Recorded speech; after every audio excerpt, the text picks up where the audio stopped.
എറണാകുളം മഹാരാജാസ് കോളേജിൽ വിദ്യാർത്ഥി സംഘടനാ പ്രതിനിധികളും രക്ഷകർത്തൃ അധ്യാപക പ്രതിനിധികളുമായുള്ള ചർച്ച ഇന്ന് നടക്കും. വിദ്യാർത്ഥി സംഘടനകൾ സൃഷ്ടിച്ച സംഘർഷങ്ങളെ തുടർന്ന് കോളേജ് അനിശ്ചിതകാലത്തേക്ക് അടച്ചിട്ട പശ്ചാത്തലത്തിലാണ് ചർച്ച. ഉന്നത വിദ്യാഭ്യാസ മന്ത്രി ആർ ബിന്ദു ഇന്ന് ജില്ലയിലുണ്ട്. ഇവരുമായി സുധീഷ് ഗോപാൽ ചേരുകയാണ്. സുധീഷ്, വിദ്യാർത്ഥി സംഘർഷത്തെ തുടർന്ന് കഴിഞ്ഞ കുറച്ച് ദിവസങ്ങളായി എറണാകുളം മഹാരാജാസ് കോളേജ് അടച്ചിട്ടിരിക്കുകയാണ്. ഈ പ്രശ്നപരിഹാരത്തിന് ഈ തരത്തിലുള്ള ചർച്ചകളാണ് ഇന്ന് നടക്കുന്നത്. കെ.പി. സുരേഷ്, ഇന്നലെ തന്നെ PTA യോഗം ചേർന്നിരുന്നു. ഇതുമായി ബന്ധപ്പെട്ട ഏറ്റവും പ്രധാനമായും അവർ ചില നിർദ്ദേശങ്ങൾ മുന്നോട്ട് വെച്ചിട്ടുണ്ട്. അതിൽ ഏറ്റവും പ്രധാനം വൈകിട്ട് 6 മണിക്ക് ശേഷം വിദ്യാർത്ഥികളെയോ പുറത്തു നിന്നുള്ളവരെയോ മഹാരാജാസ് കോളേജ് ക്യാമ്പസിനുള്ളിലേക്ക് കയറ്റരുത്. അഥവാ ഒരു കയറേണ്ട പ്രത്യേക സാഹചര്യം വന്നാൽ തന്നെ പ്രിൻസിപ്പലിന്റെ പ്രത്യേക അനുമതിയോടുകൂടി മാത്രമേ ഇത്തരത്തിൽ ആൾക്കാരെ കയറ്റാവൂ. ID കാർഡ് കോളേജിൽ വളരെ കർശനമാക്കാനും തീരുമാനിച്ചിട്ടുണ്ട്. അതോടൊപ്പം തന്നെ ഇന്ന് ചേരുന്ന വിദ്യാർത്ഥി സംഘടനാ പ്രതിനിധികളുടെ യോഗം, ആ യോഗത്തിൽ ഒരു സമവായം ഉണ്ടാവുകയാണെങ്കിൽ മാത്രം കോളേജ് ഉടനടി തുറന്നാൽ മതി എന്ന ഒരു നിർദ്ദേശമാണ് ഇന്നലെ PTA ഇല്ലെങ്കിൽ രക്ഷകർത്താക്കളിൽ നിന്നും ഉയർന്നിട്ടുള്ളത്.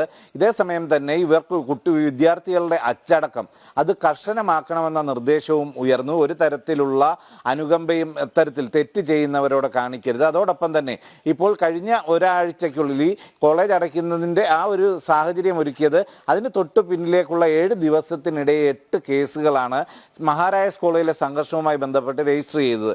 അതിൽ ഏതാണ്ട് 60-ലധികം പ്രതികളുമുണ്ട്. ഈ കേസുകൾ സംബന്ധിച്ച അന്വേഷണം പുരോഗമിക്കുകയാണ്. ഈ കേസിൽ കുറ്റവാളികളെന്ന് കണ്ടെത്തുന്നവർക്കെതിരെ കർശന നടപടി സ്വീകരിക്കണമെന്നുള്ള നിർദ്ദേശവും ഉണ്ടായിട്ടുണ്ട്. ഇതിന്റെ എല്ലാം പശ്ചാത്തലത്തിൽ തന്നെയാണ് ഇന്ന് വിദ്യാർത്ഥി സംഘടനകളുടെ യോഗം ചേരുന്നത്. അതിൽ ഏറ്റവും പ്രധാനമായും ഇവിടെ സംഘർഷം ഉണ്ടാക്കിയത് SFI, KSU, അതോടൊപ്പം തന്നെ ഫ്രട്ടേണിറ്റി എന്നീ വിദ്യാർത്ഥി സംഘടനകളുടെ പ്രവർത്തകരാണ് സംഘർഷം ഉണ്ടാക്കിയിട്ടുള്ളത്. ഈ 3 സംഘടനയിൽപ്പെട്ടവർ തന്നെയാണ് പ്രതികളായിട്ടുള്ളവരും. ഈ ഒരു പശ്ചാത്തലത്തിൽ ഇന്ന് നടക്കുന്ന യോഗത്തിൽ ഏത് രീതിയിലുള്ള ഒരു സമവായത്തിനാണ് സാധ്യത എന്നത് തന്നെയാണ് പ്രധാനമായി ഉറ്റുനോക്കുന്നത്.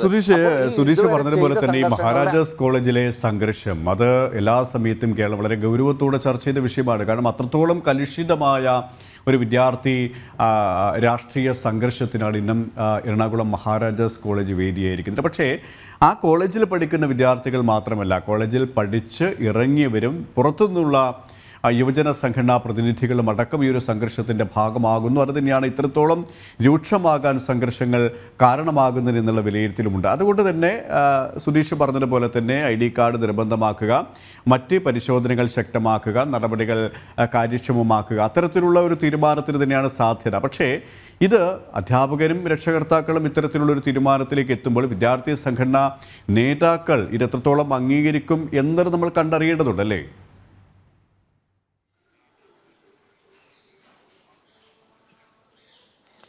കെ.പി. സുരേഷ്, അത് തന്നെയാണ് സാഹചര്യം. ഇപ്പം നമുക്കറിയാം, അഭിമന്യു എന്ന ഒരു വിദ്യാർത്ഥി SFI നേതാവായിരുന്നു. ആ വിദ്യാർത്ഥി കൊല്ലപ്പെടുമ്പോൾ പ്രതികളായിരുന്നവരിൽ പലരും അവർ ഈ മഹാരാജാസ് കോളേജുമായി നേരിട്ട് ഒരു ബന്ധവും ഉണ്ടായിരുന്നവരല്ല. അത് ക്യാമ്പസ് ഫ്രണ്ടിനെ സഹായിക്കാൻ വന്ന പോപ്പുലർ ഫ്രണ്ടിൻ്റെയും മറ്റും പ്രവർത്തകരായിരുന്നു അന്ന് കൊലപാതകം നടത്തിയത്. അപ്പോൾ ആ ഒരു സാഹചര്യം ഇപ്പോഴും നിലനിൽക്കുന്നു. ഇപ്പോൾ കഴിഞ്ഞ ദിവസം SFIയുടെ യൂണിറ്റ് സെക്രട്ടറി ആക്രമിച്ചതിൽ സമാന സാഹചര്യമാണുള്ളത്. പുറത്തുനിന്നുള്ളവർ വരെ ഹെൽമെറ്റ് ധരിച്ച് എത്തിയിരുന്നു എന്നതാണ് അതിൽ ഇരയാക്കപ്പെട്ടവർ, അക്രമത്തിന് ഇരയായവരുടെ മൊഴികളിലും മറ്റും പറയുന്നത്.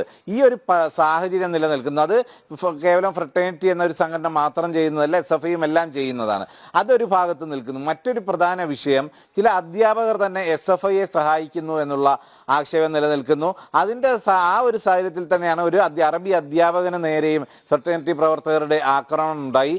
അതോടൊപ്പം തന്നെ SFI പ്രവർത്തകരെ ആക്രമിച്ച പ്രതികൾ, അവരെ പിടികൂടുന്നതിന് പോലീസ് കാണിക്കുന്ന ഒരു ജിജ്ഞാസ, ഒരു ഉത്സാഹം മറ്റ് KSU ഫ്രട്ടേണിറ്റി പ്രവർത്തകരെ ആക്രമിച്ച പ്രതികളെ പിടികൂടുന്നതിൽ കാണിക്കുന്നില്ല.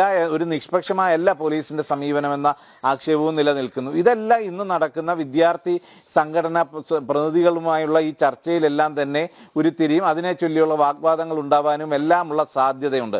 അപ്പോൾ പുറത്തു നിന്നുള്ള ഒരു വ്യക്തി എന്ന നിലയിൽ കാണുകയാണെങ്കിൽ അവിടെ നിഷ്പക്ഷമായ ഇടപെടൽ, ഏത് വിദ്യാർത്ഥി കുറ്റം ചെയ്താലും ഏത് വിദ്യാർത്ഥി സംഘടനയുടെ ഭാഗത്തു നിന്ന് വീഴ്ചയുണ്ടായാലും നിഷ്പക്ഷമായ ഒരു നടപടി ഉണ്ടാവണം. അതിലുപരി അതിലുപരി പുറത്തുനിന്ന് ഈ ആൾക്കാരെ കൊണ്ടുവരുന്ന സാഹചര്യം, അതൊരു കോളേജിലെ പരിപാടിക്കായാലും മറ്റ് എന്ത് പ്രവർത്തനത്തിലായാലും അത് പൂർണ്ണമായും നിരോധിച്ചുകൊണ്ട് പോകണം. കൃത്യമായ അച്ചടക്കത്തോടു കൂടി പോകാനുള്ള ഒരു സാഹചര്യം ഉണ്ടാക്കുകയും അത്തരം കാര്യങ്ങളിൽ അധികൃതരുടെ ഭാഗത്തു നിന്ന് കർശനമായ നടപടി ഉണ്ടാവുകയും ചെയ്തെങ്കിൽ മാത്രമേ നാളുകളിലും മഹാരാജാസ് കോളേജ് ശാന്തമായി മുന്നോട്ട് പോവുകയുള്ളൂ.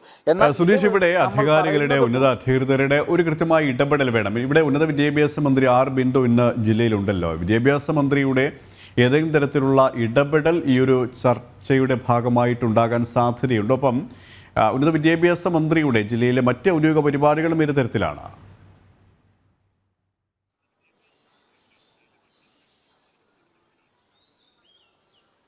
കെ പി സുരേഷ്, ഇന്ന് പ്രധാനമായും ഉന്നത വിദ്യാഭ്യാസ മന്ത്രിക്ക് ഒരു പരിപാടിയാണുള്ളത്. അത് ഷീ ഹോസ്റ്റൽ എന്ന ഒരു സംവിധാനത്തിന്റെ ഉദ്ഘാടനവുമായി ബന്ധപ്പെട്ടാണ്. എറണാകുളം ടൗണിൽ തന്നെയാണ് പരിപാടി.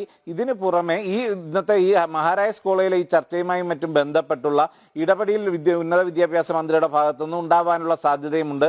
നേരത്തെ തന്നെ അവർ വ്യക്തമാക്കിയത് കോളേജുമായി ബന്ധപ്പെട്ട് ഇതിലെല്ലാം കർശനമായ നടപടി ആവശ്യപ്പെട്ടുകൊണ്ട് നിർദ്ദേശം നൽകിയിട്ടുണ്ട്, സംബന്ധിച്ച റിപ്പോർട്ട് തേടിയിട്ടുണ്ട് എന്നതെല്ലാം ാണ് പറഞ്ഞത്. എന്തു തന്നെയായാലും കോളേജ് അടച്ചിടുന്ന ഒരു സാഹചര്യം ഒഴിവാക്കണമെന്ന ഒരു നിർദ്ദേശവും നേരത്തെ ആർ ബിന്ദു നൽകിയിരുന്നു. അതോടൊപ്പം തന്നെ ഓൺലൈൻ ക്ലാസ്സുകൾ ആരംഭിക്കാനും നിർദ്ദേശം നൽകിയിരുന്നു. അതിന് പുറമെ ഇന്ന് ഈ പ്രശ്ന പരിഹാരത്തിന് വേണ്ടിയുള്ള ഇടപെടൽ ഉണ്ടാവാനുള്ള സാധ്യതയും ഒരു പക്ഷേ ഉണ്ടാവാൻ സാധ്യതയുണ്ട് എന്നത് തന്നെയാണ് നമുക്ക് വിലയിരുത്താൻ കഴിയുന്നത്. അതിന്റെ പ്രധാന കാരണം ഇന്ന് ഈ ചർച്ച വെക്കുമ്പോൾ ഇന്ന് തന്നെ മന്ത്രി എറണാകുളം ജില്ലയിൽ ഒരു പരിപാടിക്കും പങ്കെടുക്കുന്ന ഒരു സാഹചര്യത്തിൽ ഉറപ്പായും ഇതിൽ ഒരു സാന്നിധ്യം അവരുടേതായ നേരിട്ടോ അല്ലാതെയോ ഉള്ള ഒരു ഇടപെടൽ ഉണ്ടാകും എന്ന് തന്നെ നമുക്ക് അനുമാനിക്കാം. എന്നിരുന്നാൽ തന്നെയും ഈ പ്രശ്നങ്ങൾ പൂർണ്ണമായും പരിഹരിച്ച് മുന്നോട്ട് പോകാനുള്ള സാധ്യത ഉണ്ടോ എന്നതാണ്. പൂർണ്ണമായും ഒരു ശാന്തമായ അന്തരീക്ഷത്തിൽ കോളേജ് തുറക്കാൻ സാധിക്കുമ്പോൾ തുറന്നാൽ മതി എന്നതാണ് രക്ഷകർത്താക്കൾ നൽകിയ നിർദ്ദേശം, അവരുടെ ഇന്നലെ നടന്ന യോഗത്തിലുണ്ടായ നിർദ്ദേശം. കാരണം ഒരു ജീവൻ പൊലിയുന്ന ഒരു സാഹചര്യത്തിലേക്ക് പോകുന്ന ആ ഒരു ഘട്ടത്തിൽ തന്നെയാണ് കോളേജ് അടച്ചിട്ടത്. എന്നാൽ ആ ഒരു അവസ്ഥയിലേക്ക് എത്തുന്നതിന് മുമ്പ് ഇത് പരിഹരിക്കാൻ, ആ പ്രശ്നങ്ങൾ ഒഴിവാക്കാൻ കോളേജ് അധികൃതർക്ക് സാധിച്ചിരുന്നുമില്ല. അപ്പോൾ ഈ ഒരു സാഹചര്യത്തിൽ ഇന്ന് നടക്കുന്ന ചർച്ച അത് ഏത് രീതിയിലാകുമെന്നത് ഏറെ നിർണായകമായി തന്നെ നോക്കിക്കാണേണ്ട ഒരു വിഷയമാണ് K P Suresh. Yes, Ernakulam Maharajas കോളേജിൽ വിദ്യാർത്ഥി സംഘടനാ പ്രതിനിധികളും രക്ഷകർത്തൃ അധ്യാപക പ്രതിനിധികളുമായുള്ള ചർച്ച ഇന്ന് നടക്കുകയാണ്. വിദ്യാർത്ഥി സംഘടനകൾ സൃഷ്ടിച്ച സംഘർഷങ്ങളെ തുടർന്ന് കോളേജ് അനിശ്ചിതകാലത്തേക്ക് അടച്ചിട്ട പശ്ചാത്തലത്തിലാണ് ഇന്നത്തെ ചർച്ച. ഒപ്പം ഉന്നത വിദ്യാഭ്യാസ മന്ത്രി ആർ ബിന്ദു ഇന്ന് ജില്ലയിലുണ്ട്. ഉന്നത വിദ്യാഭ്യാസ മന്ത്രിയുടെ സാന്നിധ്യവും ഈ പ്രശ്നപരിഹാര ചർച്ചയിൽ ഉണ്ടാകാൻ തന്നെയാണ് സാധ്യതയും. സുധീഷ് ഗോപാലാണ് വിവരങ്ങൾ നൽകിയത്.